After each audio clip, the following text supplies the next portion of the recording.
The history you thought you knew is a mirage. Imagine a world where steam and coal weren't the conquering forces of the Industrial Revolution. Picture, instead, a contraption that hummed with the gentle whisper of water, an engine powered not by oil, but by nature's own elixir. This was not a dream but a reality, only to be ripped from the pages of history by the very hands that stood to lose the most. Who, you ask? The oil barons who saw this future and feared its implications. They didn't just oppose it, they buried it. Dive with me into the depths of this forgotten truth, where the very laws of physics were rewritten, and an engine thrummed with the pulse of water, silenced by greed. The betrayal? Far deeper than you ever imagined. The truth was never lost. It was stolen. In the shadowed recesses of a dusty archive, there lies a document so potent, it threatens to rewrite the history of technology. The year was 1887. A man named Charles Garrett, an unsung genius, unveiled his invention, a water-powered engine that defied the very principles of combustion. The device was said to harness hydrogen through electrolysis, a process Garrett perfected to a scale unseen before. But this was no mere invention. It was a revolution. Yet, as quickly as it appeared, it vanished. Buried deep in the vaults of the United States Patent Office, the engine's blueprints were classified as infeasible by an unnamed committee. But who led this committee? None other than those with vested interests in the burgeoning oil industry, ensuring that Garrett's dream would drown in obscurity. The fingerprints of the powerful are all over this forgotten tale. This was not an isolated act of suppression. In 1902, a man named Nikola Tesla, no stranger to mystery himself, spoke of a similar device, a small, unobtrusive engine that ran on the power of water. Tesla's journals mention a most curious phenomenon, hinting at another world of untapped potential. But the pattern doesn't stop there.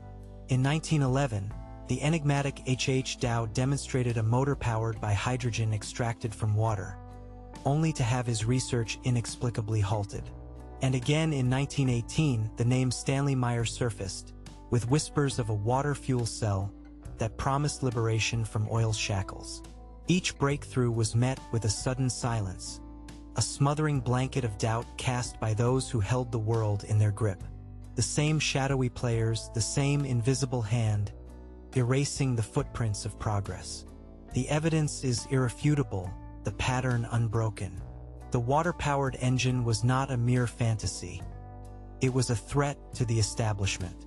The oil companies, with their fingers wrapped around the pulse of progress, saw an opportunity to maintain their empire. By casting doubt on these inventions, they ensured their dominance would remain unchallenged. But look closer, and the truth stands defiant. The United States Patent Office, a supposed bastion of innovation, was the unwitting or willing accomplice in this grand cover-up. The suppression of Garrett's water engine was only the beginning, a prelude to a century of innovation stifled by greed. The pieces fit too perfectly, the truth too bitter to swallow. Oil was never the future, it was a cage, and we are only just beginning to see the bars. The final verdict is chilling in its simplicity. The water-powered engine worked, and that was its crime. The very notion that we could have lived in a world freed from the tyranny of oil is a reality too many feared. The barriers erected by those who stood to lose the most were not of brick and mortar, but of silence and suppression. Before you conclude your journey into this abyss, seek out the name Charles Garrett, delve into the whispers of Tesla's journals, and unearth Stanley Meyer's elusive engine. These are not mere figments of imagination. They are the shattered dreams of a world that could have been. And as you ponder the darkness that veils our past, remember, history is written by the victors, but truth is eternal. Who else, then, has been writing your history, the artifact that should not exist? Deep within the forgotten corridors of the Smithsonian Institution's archives, a device lies encased in dust and mystery. Known simply as the Garrett engine, this relic defies conventional wisdom. Its core, a network of metal coils and glass chambers, was designed to split water molecules with unparalleled efficiency, extracting hydrogen to power its mechanical heart. This isn't hypothetical. It was witnessed by respected engineers of the time, their testimonies meticulously recorded yet never shared. How did such a breakthrough vanish from public consciousness? Dug into basement vaults, it was filed under experimental anomalies, and its secrets, too inconvenient for the powerful, were deemed too dangerous for public knowledge. The custodians of history became its gatekeepers, ensuring that the whispers of Garrett's genius never became a roar. This is not just a forgotten contraption. It is the key to a past locked away by design. The suppression was not the end. It was a beginning.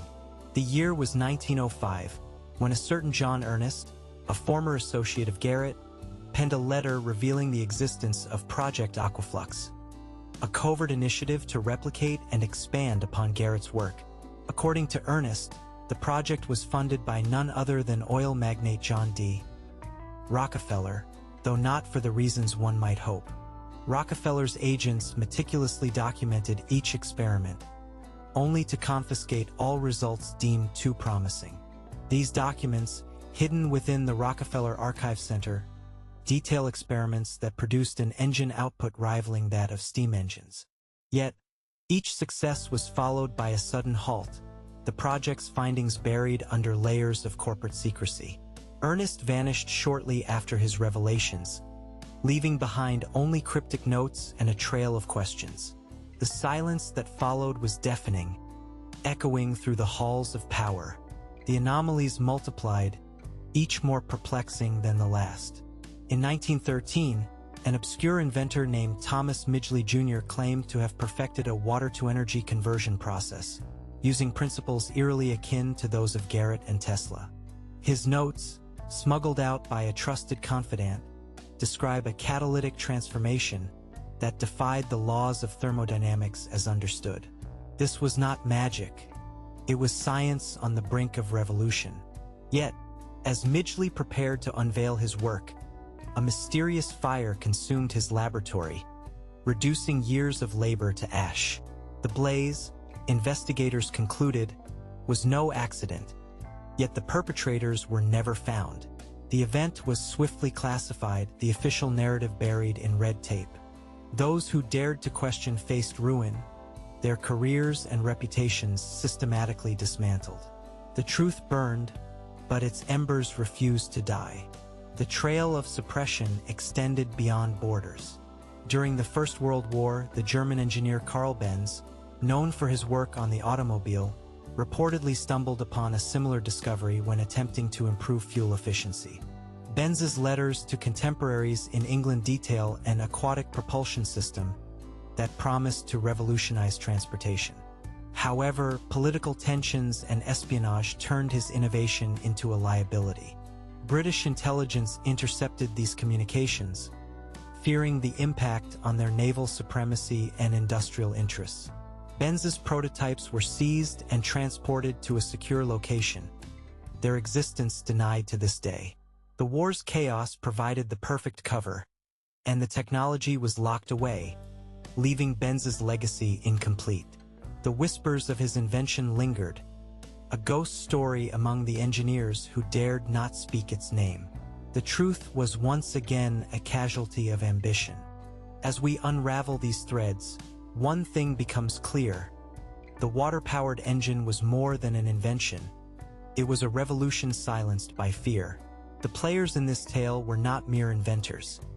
They were pioneers, visionaries whose dreams were extinguished by a world not ready to embrace them. The oil companies, the gatekeepers of progress, buried these truths to shield their empires. But the evidence remains, stubborn and unyielding. The artifacts, the documents, the silent witnesses, they all whisper of a past that could have been. Before this exploration concludes, seek out the forgotten archives and hidden journals. The echoes of Garrett, Tesla, Midgley, and Benz are calling out, challenging the narrative that has been fed to generations. As you ponder these revelations, consider the stories yet untold. History, after all, is not just written. It is rewritten by those who dare to lift the veil. The silence was orchestrated with precision, a symphony of suppression conducted by the unseen maestros of industry. In 1915, a seemingly innocuous report from the United States Geological Survey hinted at a natural resource capable of fueling engines with unprecedented efficiency. The document, penned by geologist Walter H. Johnson, spoke of a liquid element abundant and untapped. But as quickly as it was published, it was retracted, labeled as premature speculation. Johnson himself vanished from public records, his career abruptly halted. The oil companies, with their monopolistic grip, saw to it that Johnson's findings were buried under bureaucratic red tape. Across the Atlantic, similar reports from British and French scientists met the same fate, their voices drowned in a sea of corporate influence. The pattern was unmistakable. Those who dared to reveal the potential of water as a fuel found themselves exiled to the fringes of scientific society.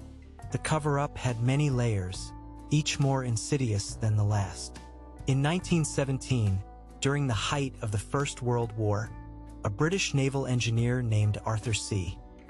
Mackenzie claimed to have developed a submersible engine that utilized seawater as its primary fuel source. His invention promised to revolutionize naval warfare, granting unprecedented range and stealth to submarines. Yet, Mackenzie's research was abruptly classified as top secret, and he was sworn to silence under the Official Secrets Act. The Admiralty, fearful of the implications, ensured that Mackenzie's blueprints were locked away, never to see the light of day. His invention, which could have altered the course of maritime history, was relegated to the shadows. Mackenzie spent his remaining years in obscurity, his contributions unknown to the world. This was not just a suppression of technology. It was a theft of potential. The resistance was not without its champions, though they were few and far between. In 1919, a small but determined group of scientists and inventors gathered in secret to form the Society of New Energies. Their mission was to explore and develop alternative fuel sources, free from corporate and governmental interference. Led by the enigmatic Dr. Eliza Cartwright, the society comprised of like-minded individuals who had witnessed firsthand the suppression of water-based technologies. They met in clandestine locations, sharing knowledge and conducting experiments away from prying eyes. Despite their best efforts, the society faced relentless pressure from powerful interests determined to maintain the status quo. Many members were coerced or bribed into abandoning their research, while others were threatened or discredited. The society's work, though promising, was ultimately stifled by the overwhelming force of industrial might. Yet, their legacy endures, a testament to the indomitable human spirit. The reach of suppression extended even into academia, where the guardians of knowledge became unwitting collaborators in the silencing of truth. In 1914, Professor William A. Forsyth of Harvard University published a paper on the theoretical feasibility of water as a fuel source. His findings, grounded in rigorous experimentation, were initially met with interest and intrigue.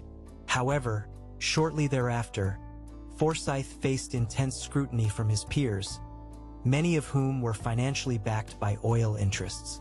Accusations of flawed methodology and pseudoscience were leveled against him, orchestrated by those who feared the implications of his work. Forsyth's reputation was systematically dismantled, his career left in tatters. His paper was quietly retracted, and he was forced into early retirement. The academic institutions that should have championed his discoveries instead became complicit in their concealment, ensuring that Forsyth's revolutionary ideas were buried under a mountain of skepticism and doubt. The question looms large: why was such potential ruthlessly quashed? The answer lies in the corridors of power, where profit and control overshadow progress and innovation. The water-powered engine was not just an invention. It was a paradigm shift, a promise of a world unshackled from the petroleum chains. Those who stood to lose, The oil magnates, the industrialists, the political elite moved swiftly and decisively to protect their interests. Through a web of influence, they ensured that the technology remained hidden, the inventors silenced, and the public ignorant. Yet, the truth has a way of surfacing, like a buoyant force that refuses to be submerged. As we sift through the remnants of this forgotten history, we must ask ourselves, what other truths lie buried beneath the sands of time? The water engine is but one chapter in a larger story, a story still waiting to be told. The orchestrated erasure of water-powered technology has left behind a trail of whispers, echoing through the corridors of the past. In 1912, a young inventor named Harold Hartman demonstrated a small engine, capable of running on distilled water, to a select group of investors in San Francisco. Witnesses described the engine's operation as surreal, with the device emitting a soft hum as it converted water into energy. The investors were intrigued, yet within a week, Hartman received an unexpected visit from a consortium of oil representatives. They offered him a deal, generous funding for his future endeavors, on the condition that he cease the development of his water engine. Hartman refused, steadfast in his vision, only to find himself entangled in a series of legal battles that drained his resources and energy. By 1915, he had disappeared from the public eye, his invention relegated to the annals of unrealized potential. The threads of this conspiracy weave together a tapestry of ambition and betrayal. In 1910, a French inventor named Jacques Moreau filed a patent for a device he called l'eau moteur, a compact water engine that promised to revolutionize transportation. His application was initially accepted, but mysteriously stalled in the bureaucracy, never reaching approval. Moreau's attempts to follow up were met with silence, and one day, his workshop was raided by unknown agents who confiscated all his materials. Moreau, undeterred, took his battle to the press, publishing articles in local newspapers. But soon, his credibility was systematically undermined, as spurious accusations of fraud began to surface. By 1913, Moreau's reputation lay in ruins, and his once promising invention was reduced to a footnote in engineering history. The invisible hand of the oil barons had reached across the Atlantic, ensuring that Moreau's vision would never see the light of day. The waters of innovation were muddied, yet not all was lost. In 1916, a group of intrepid journalists, led by the fearless Margaret Sinclair, embarked on an investigation to uncover the truth behind these suppressed technologies. Dubbed the Water Engine Dossier, their exposé sought to connect the dots between the inventors, the inventions, and the shadowy forces that silenced them. Sinclair and her team traveled the country, unearthing forgotten patents, interviewing surviving witnesses, and piecing together the fragmented story. Their findings were compelling, revealing a systematic campaign of intimidation and obfuscation. However, as they prepared to publish their work, their offices were ransacked and critical documents vanished. The exposé that could have reshaped the understanding of energy was reduced to a series of uncorroborated claims.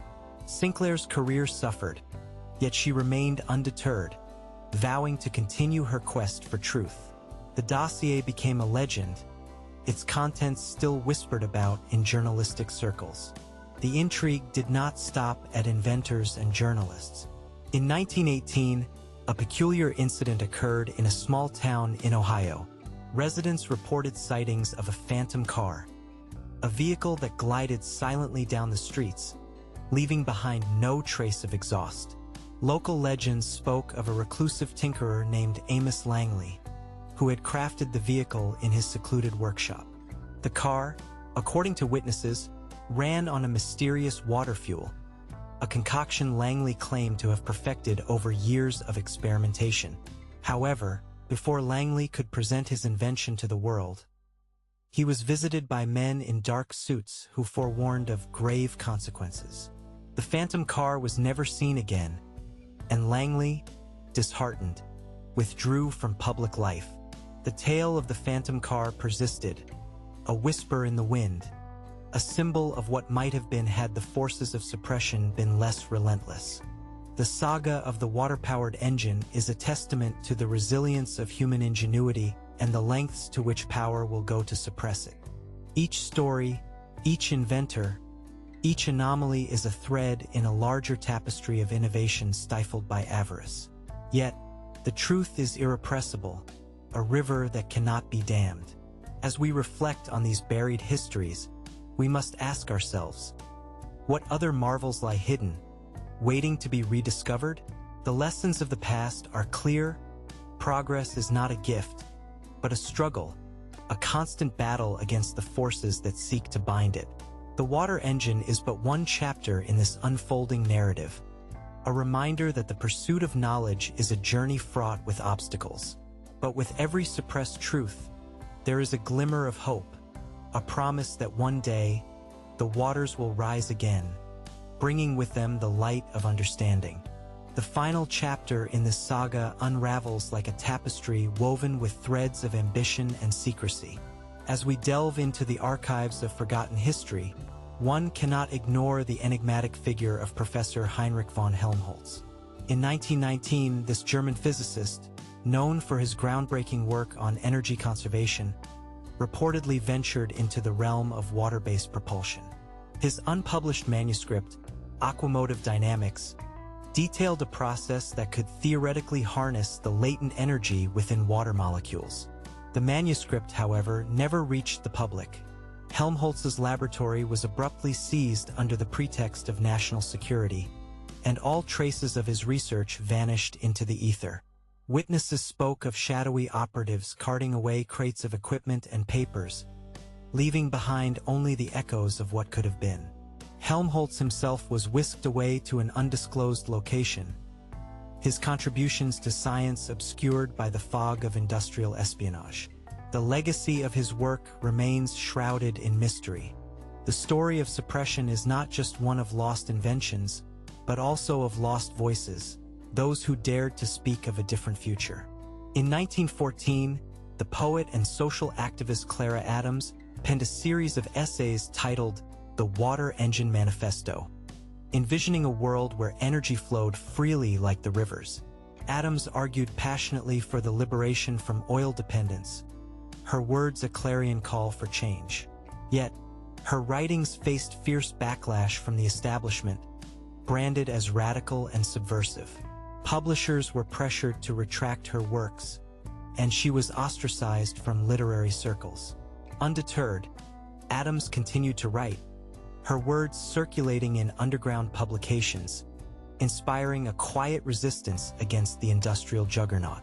Her legacy, much like the water engines she championed, was a testament to resilience in the face of overwhelming odds.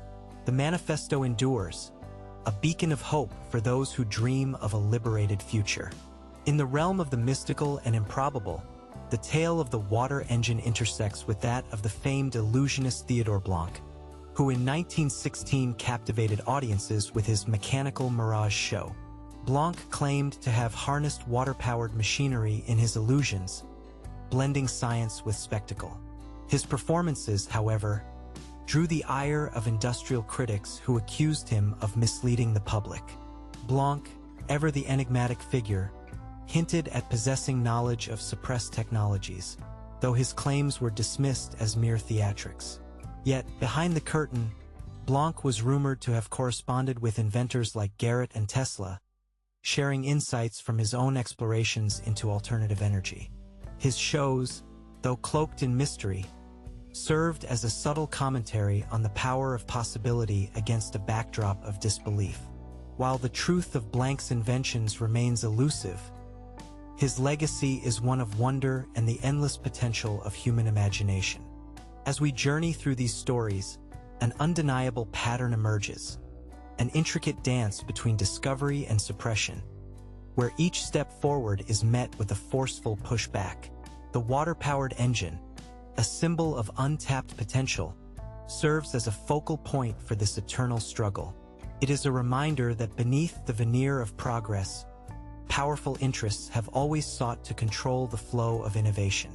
Yet, the spirit of curiosity and invention persists, undeterred by the barriers erected by those who fear change. The stories of Garrett, Moreau, Sinclair, and Adams, though separated by time and space, are united by a common thread of resilience. Each one dared to imagine a world different from the one they inherited, and in doing so, left behind a legacy that defies erasure. Their tales echo through history, whispering of what might have been, and urging us to continue the quest for knowledge. As we close this chapter, the question lingers: what does the future hold for the water-powered engine? The past offers lessons in caution and courage, a testament to the resilience of those who dared to dream. The technology, though suppressed, remains a tantalizing prospect, a beacon of hope in an era dominated by fossil fuels. The journey of rediscovery is fraught with challenges, yet the promise of a sustainable future beckons. The stories we've uncovered are more than historical footnotes. They are calls to action, urging us to revisit and reclaim the innovations left behind. As you ponder these revelations, consider the role you play in shaping the narrative of progress. History is not static. It is a living tapestry, woven by those who dare to question, to explore, and to innovate. In the end, the water engine is more than a forgotten invention. It is a symbol of the indomitable human spirit. As we venture deeper into the abyss of forgotten innovation, a chilling discovery emerges from the annals of history. In 1909, a mysterious conference took place in a secluded manor on the outskirts of Vienna. Attended by the era's leading inventors and industrialists, the agenda was simple yet profound: to chart the future of energy. Among the attendees was Dr. Emil Kessler, a pioneer in electrochemical engineering, who presented his prototype of a water-powered engine. Eyewitness accounts describe a tense atmosphere as Kessler's demonstration challenged the status quo. The engine, a marvel of engineering, operated on principles of electrolysis, converting water into a sustainable energy source. Yet, as the conference concluded, Kessler's invention was quietly suppressed. The attendees, bound by secrecy, were sworn to silence, and Kessler's work disappeared into the shadows. The manor, once a beacon of possibility, became a symbol of lost potential, its halls echoing with the whispers of what could have been. The suppression of water-based technologies was not limited to engines alone. In 1911, an agricultural scientist named Dr. Lydia Hargrave pioneered a method to use water-powered machinery for irrigation, promising to transform arid lands into fertile fields. Her invention, the hydro-cultivator, was a testament to ingenuity and environmental harmony, utilizing natural water cycles to sustain agriculture. However, Hargrave's work threatened the interests of powerful agribusinesses reliant on fossil fuels. Her research faced relentless opposition, with influential figures discrediting her findings and dismissing her methods as impractical. Despite the obstacles, Hargrave persisted, her determination unwavering. Yet, the financial and social pressures took their toll, and by 1914, her project was abandoned, the hydro-cultivator left to rust in obscurity. Hargrave's vision, though unrealized, remains a poignant reminder of the potential for sustainable innovation and the forces that conspired to keep it at bay. The saga of suppression extends into the realm of academia, where the gatekeepers of knowledge played an insidious role. In 1913, a promising young physicist named Robert Langford submitted his doctoral thesis on hydrogen extraction from aquatic sources to a prestigious university. Langford's research, grounded in empirical evidence, proposed a novel approach to harnessing water as an energy source. Yet, the academic establishment, influenced by industrial interests, rejected his thesis, citing unproven hypotheses. Langford, undeterred, sought to publish his work independently, only to encounter a wall of resistance from publishers wary of controversy. His findings, though groundbreaking, were relegated to the margins of scientific discourse, dismissed as fringe science. Langford's career, once promising, languished in obscurity, a casualty of an academic system beholden to external pressures. The story of his thesis serves as a stark reminder of the barriers faced by those who dare to challenge accepted paradigms. The ripple effects of suppression were felt across continents, as inventors from all corners of the globe faced formidable obstacles. In 1917, a Japanese engineer named Hiroshi Nakamura unveiled his design for a compact, water-powered generator intended to provide electricity to rural communities. Nakamura's invention, a beacon of hope for energy independence, was met with enthusiasm by local leaders. However, international oil interests, viewing the generator as a threat to their dominance, exerted pressure on Japanese officials to halt its production. Nakamura, steadfast in his commitment to progress, continued his work in secret, but faced increasing surveillance and intimidation. His plans were eventually confiscated, and the generator dismantled, its promise unfulfilled. Nakamura's story, though one of adversity, is a testament to the unyielding spirit of innovation and the lengths to which those in power will go to maintain their grip on the world's energy future. As we conclude this exploration into the hidden history of the water-powered engine, the narrative of suppression becomes clear. Throughout the early 20th century, inventors and visionaries dared to imagine a world where energy flowed freely, unchained from the clutches of the oil industry. Yet, their endeavors were systematically stifled by those who feared the disruption of their empires. The stories of Kessler, Hargrave, Langford, and Nakamura stand as poignant reminders of the cost of progress and the resilience required to challenge entrenched power. As we reflect on these tales, we must ask ourselves, what other innovations lie buried beneath the sands of time, waiting to be rediscovered? The water engine is not just a relic of the past, but a symbol of the enduring struggle for knowledge and freedom. It beckons us to continue the quest for truth, to unearth the forgotten, and to forge a future unbound by the chains of history.